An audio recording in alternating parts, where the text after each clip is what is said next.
So when you are on Google, there's a couple of ways that you can get to your Google Drive, which is where you need to be to create a Google form. So one way you can get there is by this little, I call it a little Rubik's Cube. If you click there, you can click on Drive.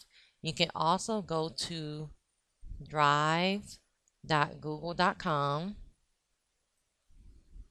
The last way is if you have your bookmark bar activated, you'll also see this little Rubik's Cube on there. And you can go, it'll do the little Rubik's Cube and it'll say apps.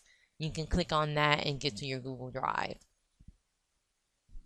Okay, once you are there, you're going to click on New. So when you click on New, you're looking for Google Forms. You're like, well, it's not there. I thought that's, where it would be. Well, you have to go to More. Once you go to More, that's where you'll find Google Forms, Google Drawings, and Google My Maps. And you can actually connect other apps. So we are going to concentrate on Google Forms today. Okay. So let's start creating our Google form and let's see all the ways that we can actually use it either at our schools, in our classrooms, or just for business in general. Like you see, you just went to my website and you logged in using a Google form. So there's many different ways you can use it and there's many different ways that you can actually share it. So I'm going to teach you all that today. Okay, first thing you want to do is name your form and name your file. When I mean name your form, this is what, and you see where my cursor is, this is what people are going to see when they go to your form. Up here, where you name your file, that's what your file is going to be named in your Google Drive. It can be different. So I'm just going to leave mine the same. So I'm going to put sample form. And you see all I had to do was click and the name repeated itself. Now if I wanted to change this I could, but I'm going to go ahead and leave it the same. Next you have a space that says form description. This is where you can put any information, any instructions, any directions, anything that you want to tell people about this form. So I may want to tell them that the purpose of the form. This form is to collect information from you. Now, of course, yours will be a little bit more detailed, but you do not have to put anything here, but if you do, it will show up on your form.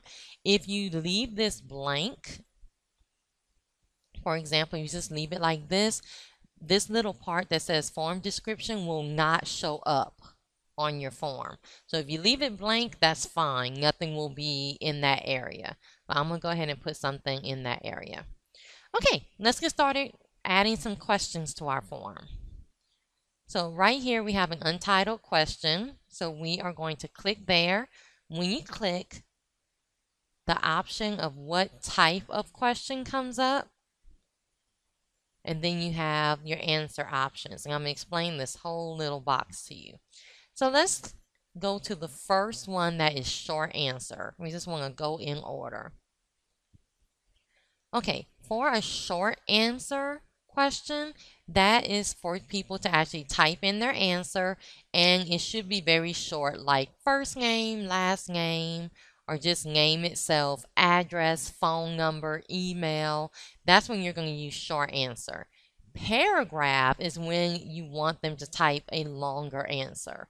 So how did you feel about the training today? You would make that a paragraph question. So let's start with short answer. The most common is name. So I'm going to put first name. Now, I've had people ask me, well, why sometimes do you put first name, last name, and then other times you just put name? It depends on how you want your results. When you get your results, it's different ways you can get your results, and I'll show you that. But when you get your results, you have a spreadsheet. So it depends on, do you want a column just for first name and a column just for last name? Or do you want the column to just be first name, last name in one box? So it really depends on how you want your results. So I'm going to do just first name. You see right here where it says short answer text. Again, you can put some directions So I can put in here, oh no, I'm sorry. That's actually where they're going to put their answer. If you come right here to the three little dots, you can add a description. If you click that, this is where you can add some directions. Please put only first name. If I didn't want that, I can simply go back to the three little dots and uncheck it. So now I don't have a description, but I'm going to go ahead and put it back. Please only first name. Okay, and I made this a short answer. Now it's like, okay, well, what do? I have one question. How do I add another one? Well, there's a couple of ways for you to add a question. First off, if you come down here, it says duplicate. That means it's going to duplicate this question. You're going to get the exact same question right underneath it. So I'm going to click duplicate. Exact same question. And I'm going to change this to last name. So that way I don't have to type in the whole thing again. And down here, I'm going to put only last name. I'm going to keep it as a short answer. Now, another way that you can add a question is the little plus sign right here. When I add a question, a brand new question comes into place. Multiple choice is always the default. So we've done a short answer. Let's do a paragraph. How do you like this training? So now they would be able to type a paragraph. I can come here and add a description, but I'm not, but you can. And I can also duplicate. If I wanted to delete this question, I can come right here to the trash can and delete it. You see that when I deleted it, this little box popped up that said item deleted. Do you want to undo? So it only stays up for a couple of minutes. But if you do make a mistake, you can come here and undo it when that box pops up. I will tell you, if you look up here where it says all changes saved in Drive, anything that you do is automatically saved. So just like if I made that mistake, if I didn't click undo quick enough, I'm going to have to do it all over again. So I'm going to click plus sign. Look up here when I click that. You see how it says saving? It automatically saves. So how do you like this training? If I can spell today. Apparently I cannot. And I'm going to make this a paragraph. Okay, so we've learned just in about 5 minutes how to get different question types, how to add a question, and how to delete it. So next I want to go right here to where it says required. If you click that, that means that your participants, whoever is doing the survey, cannot move on until they answer this question. They can fill out the rest of the form, but when they try to submit it, it's not going to let them unless they answer this question. And you can see with every question, you can make it a required question. If I duplicate this question, that required, when it duplicates all the settings of that question. Okay, so I am going to delete this one, and let's add a brand new question. We are now on the multiple choice. With multiple choice, you see it says multiple choice check boxes and drop down. For multiple choice, that's the answer choices that participants can only pick one answer. For example, I'm going to ask, what color is the sky? I have my option 1. That's my first answer choice. I'm going to put red. When I want to add another answer choice, I just click add option. Blue, add option, yellow. And then if I want to just add an other field where they have to type it in, I can just click add other, and that's what it's going to do. If I come here and I'm like, oh, I put other, but I also want to put purple as an option. When I click add option, it's going to automatically move other to the bottom of the list. So it automatically moves other. Other is always going to be your last answer choice. If I also look back on here and go, you know what, I don't like yellow. I didn't really want to put yellow. I can come here and click the X and delete that option choice, that answer choice.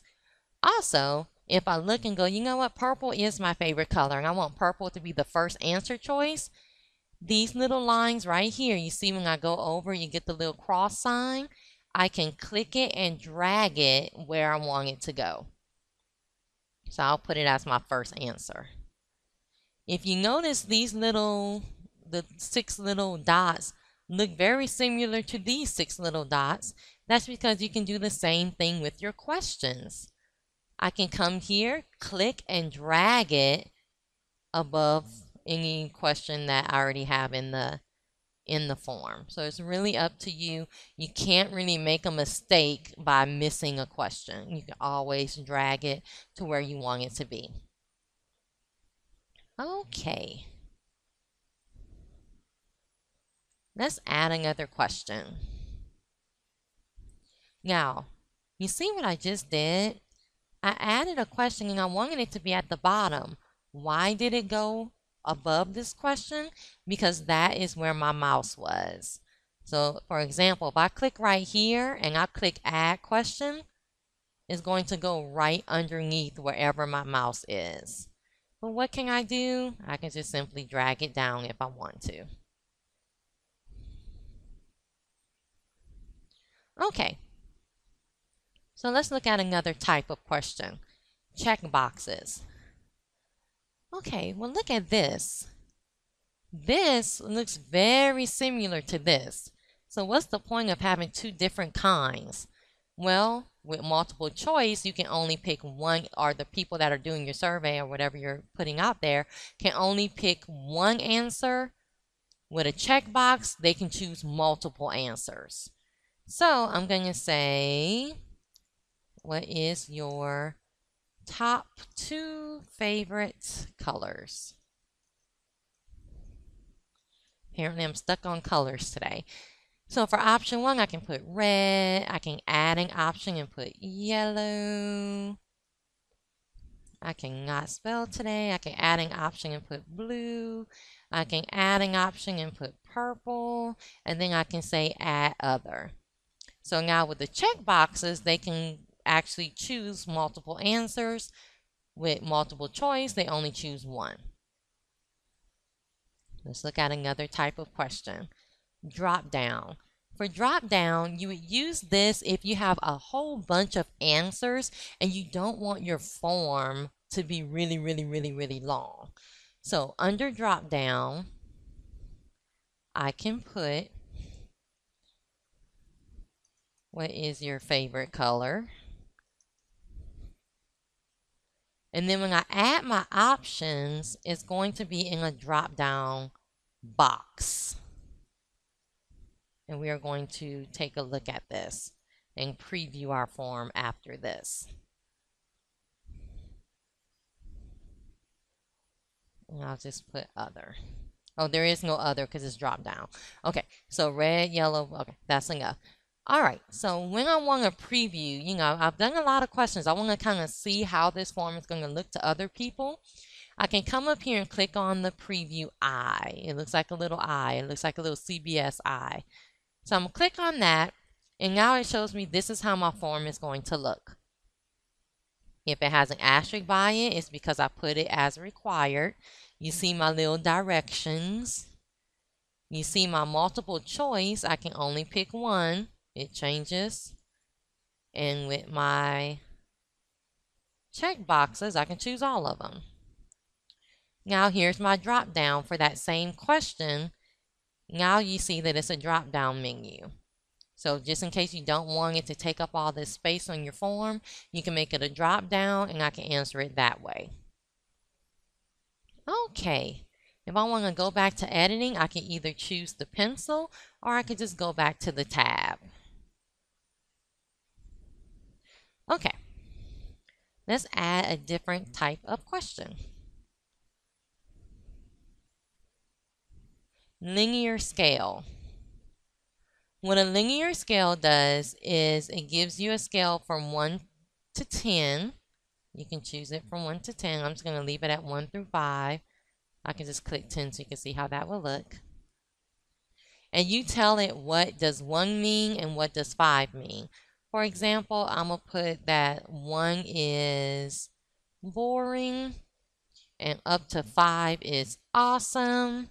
And I'm going to ask, how did you like this training? Let's go to the preview and see how that looks. Awesome. How did you like this training? Boring? 1, 2, 3, 4. Of course, I'm going to put awesome and submit it. Okay. So I'm going to go back to the tab. So I can go ahead and do the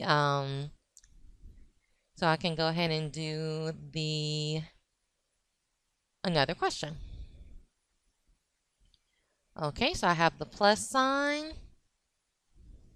I'm going to skip multiple grid just for a second and go to date and time. For a date question, you can ask, when do you want to meet? When you do that, they can put in the month, date, and year, and they can click on this little calendar, and it'll bring up a calendar that they can choose from. You can also add a time, and they can do the same thing. What time do you want to meet? You don't have to put a question about when are you turning this in, because when someone comes and participates in your form, your survey, your quiz, whatever it is, Google Forms automatically time, dates, and stamps it. It stamps the time and the date. So you don't really have to ask, what is today's date that you're turning it in? You really don't have to do that, because once they submit their answer, it's automatically going to show you the time and the date. And we'll have an example of that at the end. Okay, so let's see how this looks. I always like to see how people are going to do it. So, okay, what time do you want to meet? If they click here, they can either type in or they can go and find the date. And right here, they can put AM, PM, and they can actually type in the time. For example, 3:50 p.m., and then they can go ahead and submit that question. Okay, so that's the date and the time. If you come up here, remember the 3 little dots that you always have. The 3 little dots that you always have, it gives you more options. For when you put in a date, you can actually include the time in that question. So you don't even have to put it as a separate question if you want the date and the time to be together. You can also add your description line, like you can always add your little directions to it. If you don't want that, you simply go back and uncheck it. If you want the time to be different. Why would you want the time to be different? Again, it depends on your results. When you get that it's almost like an Excel spreadsheet. When you get that, if you want the time in a different spot, then you're going to want to put it as a different question. So it really just depends on how you want the responses, how you want your results to come out. Okay, so we have all of this. Now let's look at the grid. The grid is a little funny, but I'm going to explain it. Okay, so we are going to do a grid. Now, for your question for the grid, the thing that you have to remember is that your answer choices have to be the same. And it may sound a little weird, like, what do you mean by that? Well, let's do a sample question. That's the best way to see how to do it. And the grid even confuses me sometimes. I have to sit and think about it. Okay, so if your question is, what is your favorite, I cannot spell today, food? Across the rows, and you know your rows are across and your columns are horizontal. So I'm going to put, let's see, for each column, I'm going to put chocolate. I'm going to put strawberry.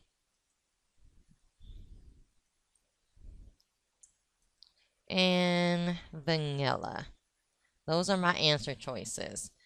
So for this, I'm going to put cake. What else can be strawberry, vanilla, and chocolate? Candy. Of course, what everybody thought of in the beginning was ice cream. Okay, and you just keep going like this. You can tell it that you want to require one response per row. That means they have to choose one answer per row or they cannot continue. So it's up to you if you want to require that. So let's look at my form. So, what's your favorite food? Candy, cake, ice cream, and then I would choose chocolate, vanilla, or strawberry for each one.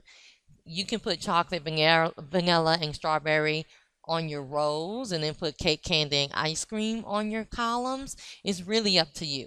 As long as you know that one of these has to have the exact same answers. Chocolate, strawberry, and vanilla. Something has to be stagnant. You have to have an answer. This is going to be the same answer for all of them. The question really doesn't make sense. I should change the question. But as long as you understand how the grid works, you should be okay. All right. Oh, the little things are getting in my way. Okay. So we have actually looked at each and every question type. It didn't even take long to do that.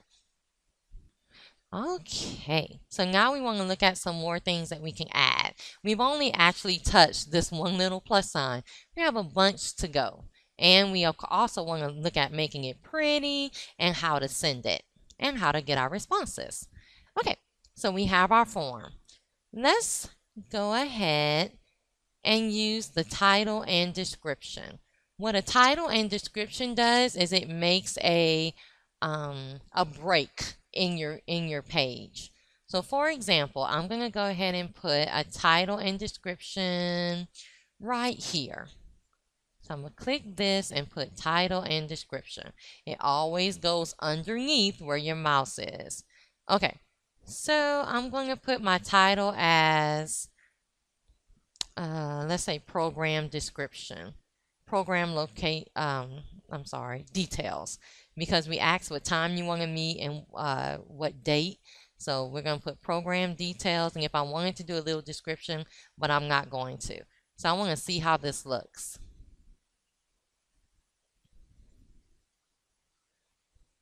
Look at that. It makes a cute little page break.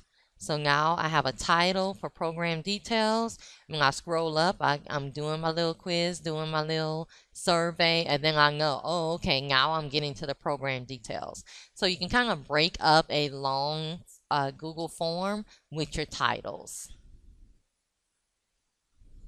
Sorry, this thing at the top is getting in the way. Okay.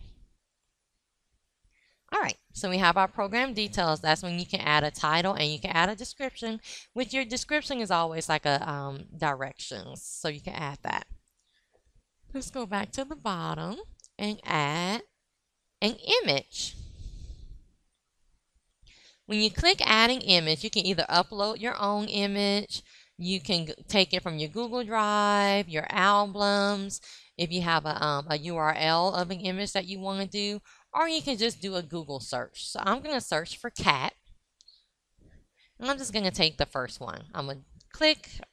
I could double click or just click and hit select. So now I have an image of a cat. I can click on the cat and this little window comes around it. This is for me to make him smaller or bigger.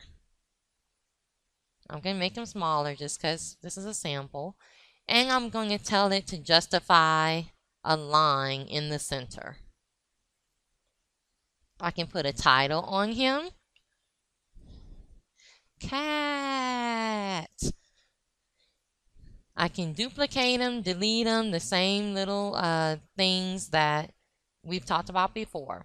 When you see hover text, that means that that text is going to come up when somebody hovers their mouse over the picture. A mouse and a cat, which is kind of funny. Okay, so I'm going to put a hover text that says cat. So when we're going to preview it, if I hover over it, that's going to come up. Okay, I can change the picture, but I'm going to leave him alone. So I had someone ask me one time, well, why in the world would you put a picture in a Google form? Well, if you're doing a quiz or anything like that, you may want to ask a question about the cat. So then they said, well, how do I ask a question about him? There's no place to ask a question. Well, you add a question. I'm going to add a short answer question. What pictorial elements are in this picture? You can tell that I am not an art person. Okay, so I asked a question about the cat and then they can answer it. And I'm not going to make it required, but you could. Okay, so let's preview and see how that looks. So I have my title that I just showed you, and I have my cat, and then when I hover over it, look what comes up, cat. And then I have my question. So you can see how seamless this looks. When you add your question, it looks just like you're asking this question about the cat. On the form itself, it kind of looks like it's going to have a line, but it doesn't. It looks seamless. So yay, now I can do a quiz with pictures or a survey or anything else you're doing. Next, I want to add a video. Of course, we're dealing with Google, and Google is YouTube. Or you can get a video from somewhere else. It still says YouTube, and paste it right there. But I'm just going to do a search.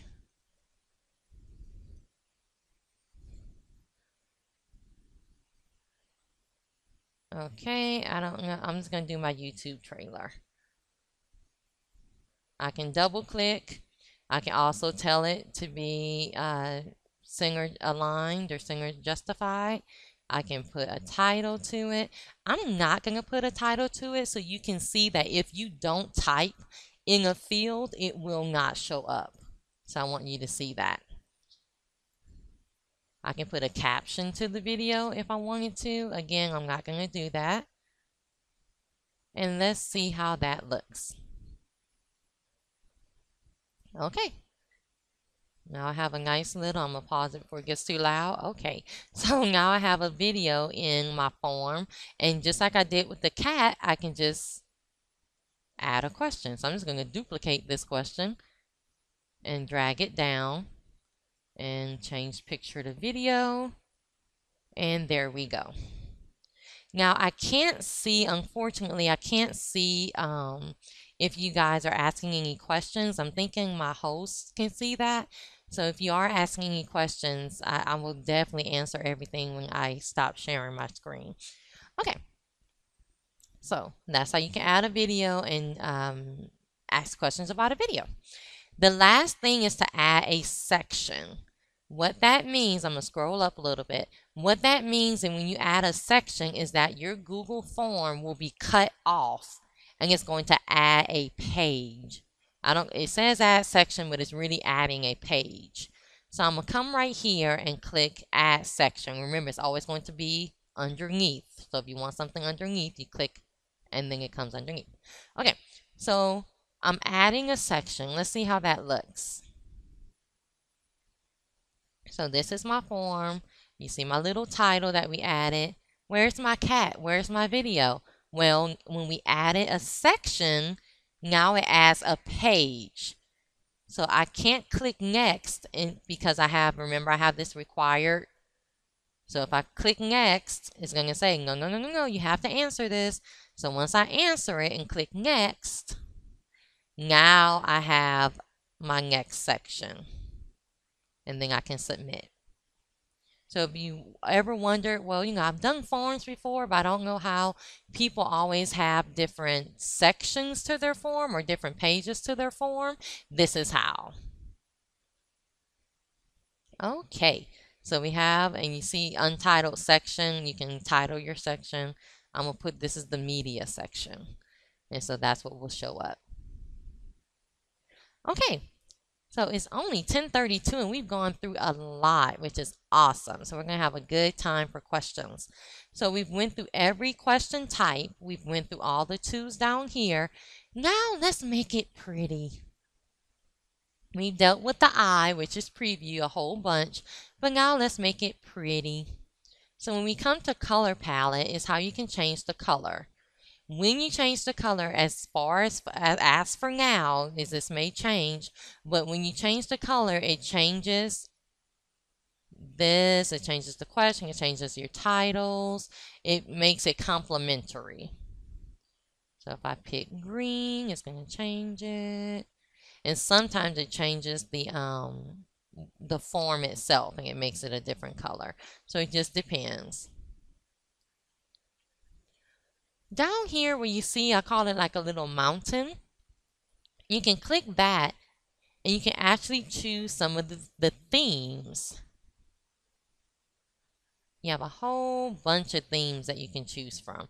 And you can go to different, if I was having a party, I want to do invitation to my party.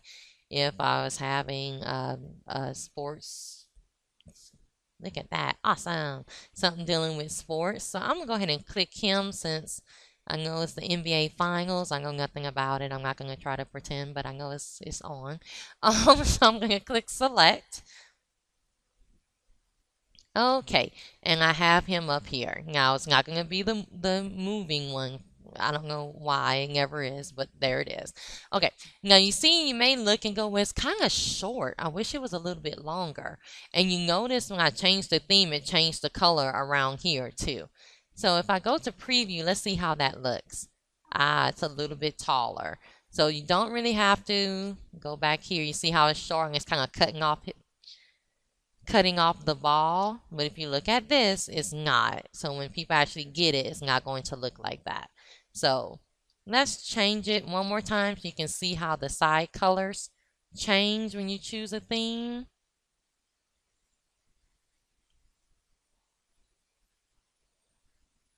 Now you see that my side changed. You see that this changed to brown. So I just wanted to kind of show you guys that.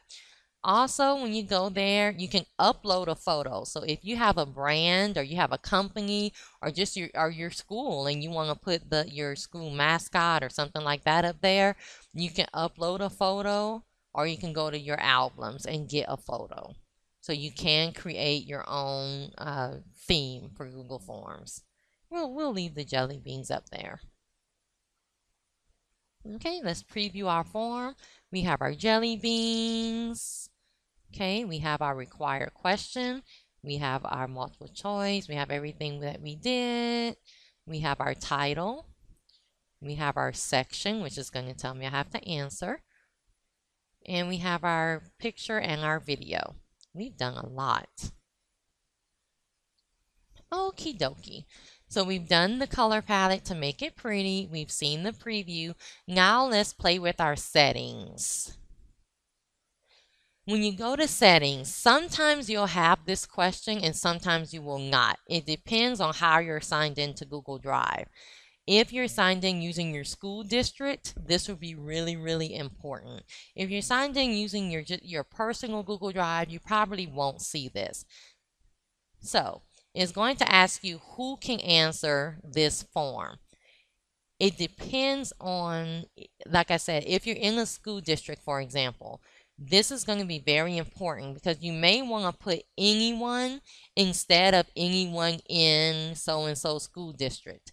If you keep it as anyone in so-and-so school district, if that person does not sign in using their school district Google Drive, they will not be able to do your form. So that's very important. I sent one out to my district one time and I started getting emails saying, hey, I can't do the form. I can't do the form. And I was wondering why. I was wondering what happened. And what it was is that they weren't signing in using the district. They were just using their regular Gmails. So sometimes it's good to put anyone. So that just means anybody that you send it to, they'll actually be able to use it. Right here, they can submit only one response. The problem with this is that it makes them log into Google Drive. So if you want just anybody in the world to do your form, you don't want them to log in, you want them to just be able to do it, you don't want to click this. If you're doing a quiz or something like that with your students and you want to make sure that they can only answer one time, then you may want to do this and make them sign in so they can only respond one time to the quiz. So it's really up to you. For the confirmation page, this means after they have done your form, what do you want it to say? This is going to be the generic one. Your response has been recorded. You may want to change it to whatever you want to. So I'm going to put, yay, you rock. Thank you so much. And that's what they're going to see when they turn in the form. Okay. You can also let them submit another response. That means once they submit it, there's going to be a button or a link that says, hey, do you want to submit another response? If you want them to do that, click here. If you want them to be able to edit their response, click here. Sometimes this is good. If you're getting information like you're asking people for their phone number, their addresses, things like that, once they submit, if you want them to be able to go back in and go, oh no, I forgot to put my area code, and they can just click edit my response and go back in and do it. If not, then they would have to do a whole new form. So it's really up to you. Sometimes, of course, you don't want them to edit their response. So it's up to you if you want that. I'm going to click it so you can see the different buttons. Then you have see a summary of responses. Anytime you have a little question mark, you can hover over so you can get the hover over text. Do you want them to see a summary of the responses? Again, sometimes this is good, sometimes it's not. If you're doing a survey where you're asking, what date do we want to meet? You may want your participants to see a summary of the responses so they can see, oh no, 10 people put Monday and I put Tuesday. So you may want them to see a summary of the responses. If you're doing a quiz or something like that, then of course you don't want them to see a summary of responses. So it's really up to you. I'm just clicking everything so you can actually see it. Okay, presentation options. The first one, show progress bar.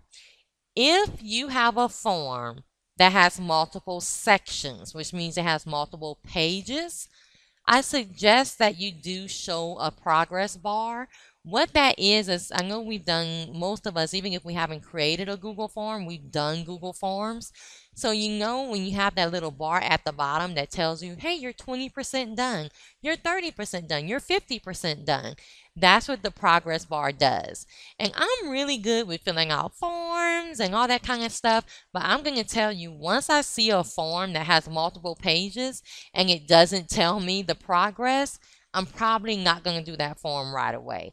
Why? Because I don't know how long the form is going to take. So if you have different pages, you may want to do, I suggest that you do a progress bar. Because as soon as that first page comes up, I'm going to know, oh, well, it's only 2 pages because it says I'm 50%. So it really does help. So I'm going to put it on there. The next one is to shuffle question order.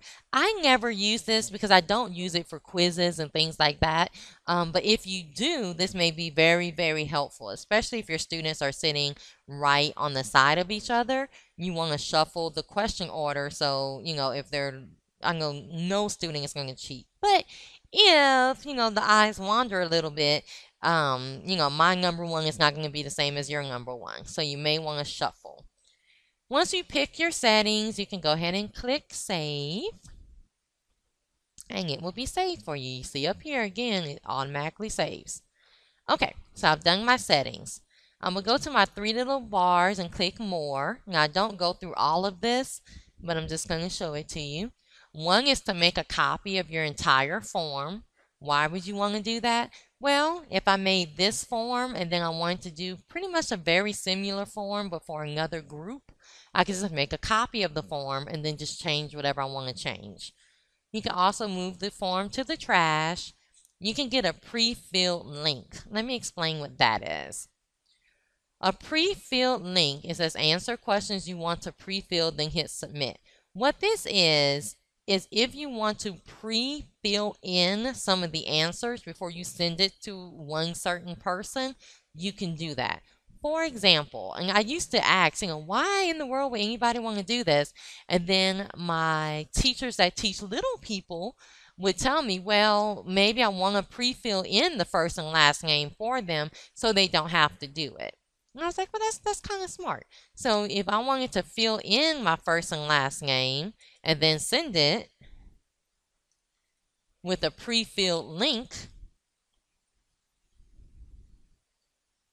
then it's going to give me a link. This is the link that I can send to Desiree Alexander so she can do her form. And her form is already going to have Desiree Alexander in it.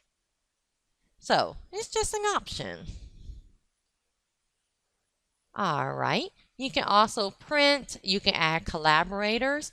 What that means is if I want you to help me actually create this form, I can do that. So I can add you as a collaborator and tell you, hey, I need you to come and I need you to look at my questions and I need you to to help out with my questions. Okay.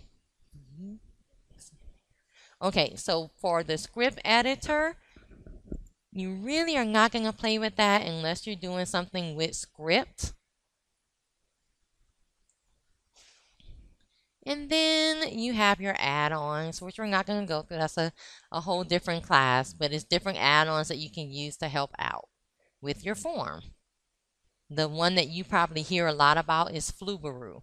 And again, we're not going to go through that today, but with Flubaroo, what you can do is tell Google or tell your form what answers are correct. So that way, when your students fill out, if you're using it for a quiz, and your students fill out everything, it will automatically grade it for you. So that's one of the add-ons. Okay, so you've created this awesome, awesome, awesome form. How do I send it out? How do I get it to people? Well, you want to go to send. When you go to send, you have 3 different options to send it out. Okay, one is by email, one is by using a link, and one is by using Embed. For the email one, you can actually put in the email addresses. And however many email addresses you have, you can copy and paste them in. You can put in a subject for your email and a message. Now, this little checkbox is really crucial and really important. I would not check this unless I had a very, very small form. So if you have a small form, which means maybe, first name, last name, and 1 question, or first name, last name, and 2 questions, you can actually include the form in the email, which means when they get the email and the email pops up, your form is actually there. They don't have to click a link to go to it. And they can answer it right from their email and hit submit. I've seen this, I've gotten these before, and it was really, really helpful because I could just answer it and move on with my day. I didn't have to go to another link. I didn't have to do anything like that. Now, of course, you don't want to do this if you have a super long form or if you have videos and pictures in your form because different emails are going to respond to that in different ways. So you only want to do it if you have a very, very simple, very short form. But you can include the form in the email. Next, we already talked about add collaborators, and you would just send. Next, or you can send it, using Google Plus, Facebook, and Twitter. Now, next is you using it by sending a link. This is the one we use most often. And what you can do is you can just click on the link and copy it, or you can right-click on it and copy it, and go ahead and paste it in an email or paste it whatever you want to paste it and send it off. You can also shorten the URL by just clicking here. And if you do that, it shortens the URL. And then again, you just copy it or copy it here. What I always do is when I copy a link, I always go to a different window and I test it just to make sure that everybody will be able to see it. So I'm like, okay, yep, it looks good. I love it. I'm going to go ahead and send it on. I will tell you that remember when we talked about in the settings about anybody who can respond? If you test the link and it looks good to you, but you don't have anyone, that means because you're already logged in. So if you don't have anyone, that doesn't mean that everybody will be able to see it. So just because you copied and pasted and you tested it out, if you don't have this anyone, it doesn't mean that everybody will be able to see it that you send it to. So that's why that setting is so important. The last way that you can share your form is what I did. You saw that you went to my website and you filled out the form. That's because I embedded it into my website. Now, I'm not going to go into HTML. I'm not going to go into embedding because that's a website class and that's a different class. But you can embed the HTML. You would copy this code or copy it right here, and you can put it into a website or embed it into whatever you're using. Usually it's a website. You can also change the width and the height, but you can do that after you embed it as well. So it's up to you. Okay, so a couple of ways that you can actually send your form so people can answer it. Okay, so with Google Forms, we have that. If I go back to my Google Drive, here's my form. And you remember I named it sample form. So now we need to see, how do I get the responses? And we're moving pretty quickly. I usually take questions, and so we'll do that at the end since I can't really see you guys. So let's see, how do I get my responses? So right now I just have my form. If I click right here where it says responses, this is how I get my responses. So let's go ahead and fill out the form. I'm not going to fill it out with all the correct information because that would take too long. But how I like this training is awesome. Okay, so I'm just going to click on some stuff so you can see how the responses will look.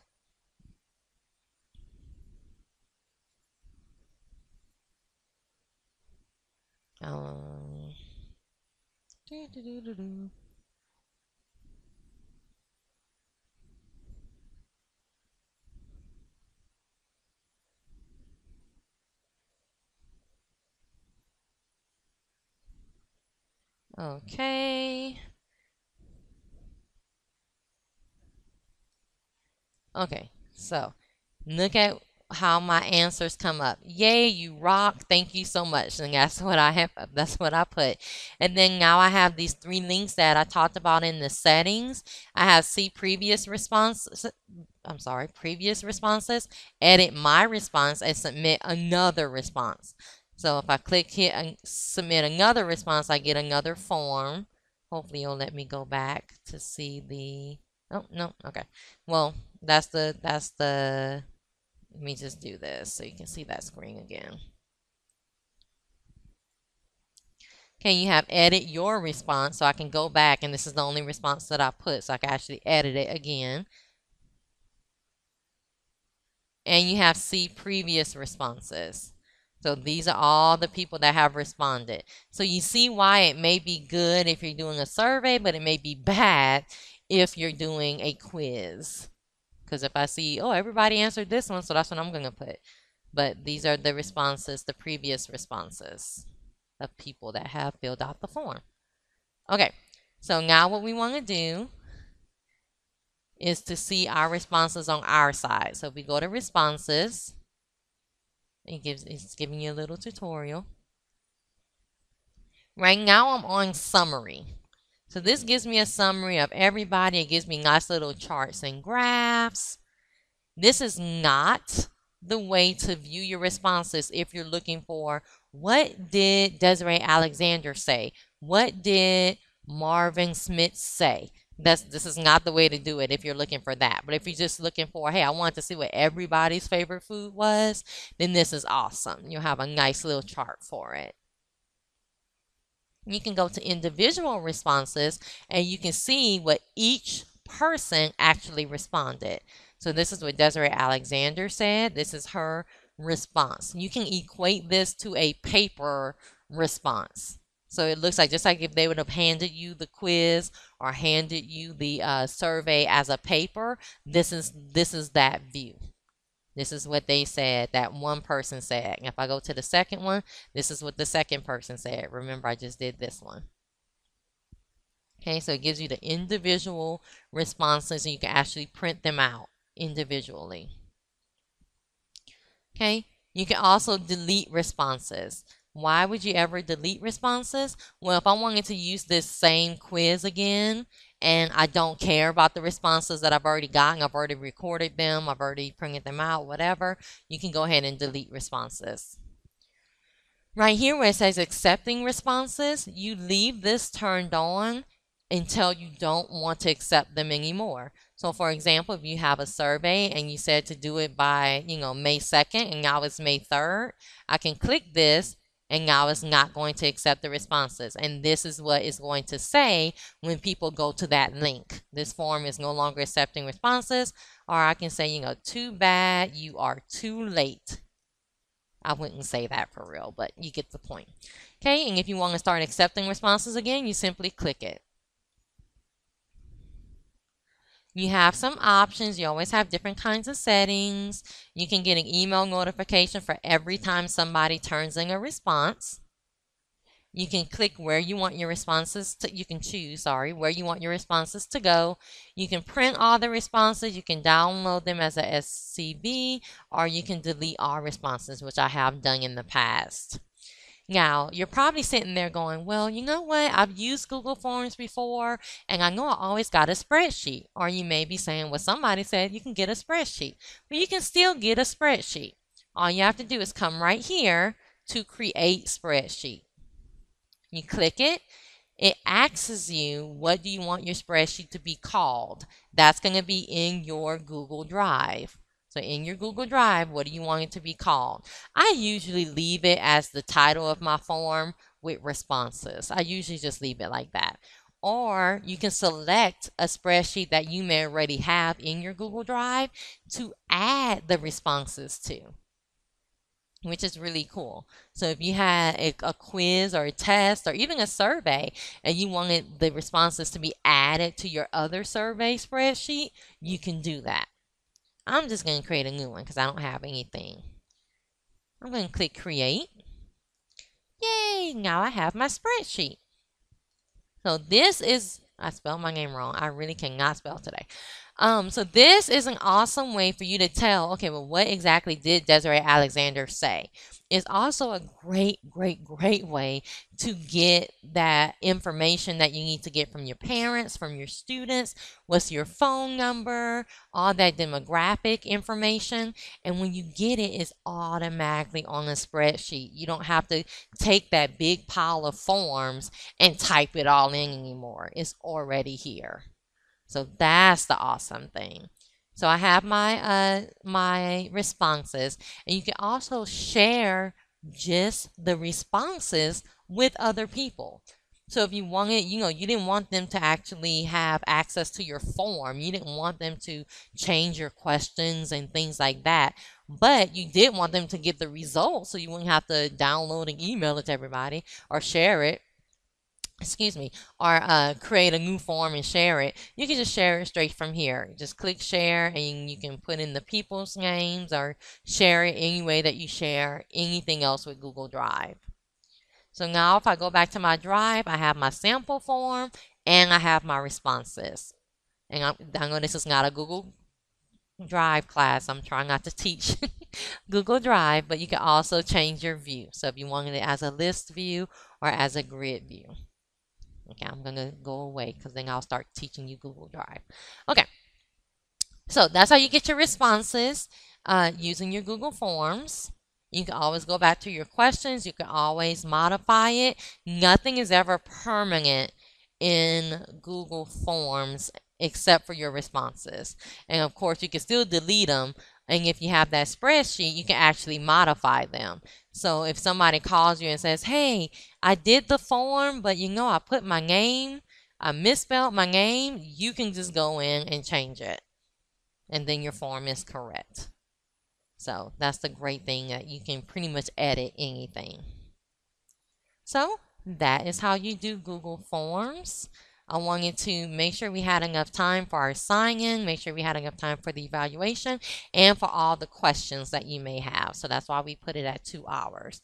So I'm going to stop sharing my screen so I can see the chat box, and we can ask any questions, and I'll just pop up and share it again so I can answer any questions. Okay, from Sue Rodriguez, it says, I can see where Google Forms is good for test practice with selecting one answer in multiple choice and more than one for check boxes, but can the question and answer choices be read and audio feature to the youngest and most special learner? Can the pics be inserted into multiple choice instead of type text for you? Absolutely. Okay, now I guess a couple of questions. I want to make sure I answer all of them. Can the question and answer choices be read? That is depending on what add-ons you have, and I can show you that. Can pics be inserted into multiple choice and say yes? Okay, so let me share my screen. Good question. Yay! Okay, I love this, guys. Okay, so yes, you can. I'm gonna go to where we have the cat picture. I can click that, and you see it's just the cat. And then since you're adding the question after the picture, you can put it however you want to. So what pictorial elements? I'm going to say color, and y'all please don't laugh at me. I don't know. Art, shape, I don't know. Contrast. Okay, so because the picture and the question itself are two separate things, you can make this question whatever type of question you want to make it. And if I'm not answering the actual question you're asking, please, please, please let me know, because I do want to answer it. Okay, so this little box at the top. Okay, so if you, well, let me just do a preview. I thought I had one up. Okay, so it depends on what, since this is a Google form, it depends on what add-ons you have with Google on if it can be read. Just the regular, hey, I'm a Google form, no, it cannot be read. But if you have, for example, if you have Read Write, and I'm not trying to tell you what add-ons to get, but if you have, Read and Write for Google Chrome, then it may be able to be read to you. Okay, I don't. Okay, well, let me stop it. Let me stop it. Like I don't know if you heard that, but again, that's an add-on. So it really depends on what add-ons you have. If it's just like a normal, hey, I'm a Google form, no, it will not be read. But Google's so awesome. You can just do a quick little add-on and you can have it read to you. Like you just, I don't know if you heard that, but it was reading to me. Okay, I created a form in the old version of Google Forms. Is there a way to import it into the new version? Yes, yes, yes, yes, yes, there is. Let me start sharing my screen again. Okay, so if you look, and I think that was Paula, if I'm not mistaken, that asked that question. When they moved it to the new version of Google Forms, they had a little running, we call them a little running man right here, where you can go back and forth between the old version and the new version of Google Chrome. I'm sorry, Google Forms, and they have discontinued that. So you see the little running man is not there. However, if you are in the old version of Google Forms, when you open up your form, you should see a bar. We kind of miss, I know I used to miss it all the time. There's a bar right at the top that says, it'll say something like, try the new Google Forms. If you click that, it will make your old Google form the new Google form. The only thing is now you cannot go back, because we used to be able to go back and see the difference between the two. So you can no longer go back. But when you open up your old form, it should be, I think it's a purple bar if I'm not mistaken, and it'll say something like, try the new Google form, or see this in the new Google Forms. And you should be able to click that to get to the new Google form. Okay, let's move on. Can a form that I created be translated into other languages? Again, if you're just looking at just plain old Google form, no, but it depends on what add-on. So if you have an add-on that translates, yes, it can. So it depends on your add-ons. I think the question is asking if the answers can be quite. Oh, okay. I can't spell either. I know something's wrong with me today. I'm doing too much at the same time. Um, But no, I don't see a way. Let me share my screen again. I have not seen that be added on to where, but let's I don't even know what question type that would be. No, it's not an option. I was gonna try to play around with it, but it's not an option right now for the an answer to be a picture. So no, it's not an option at this point. They do update constantly. On my website, I do have a link to a handout about Google Forms that may help. So any materials I go over is on my website, and this is my Gmail account at the bottom of the screen.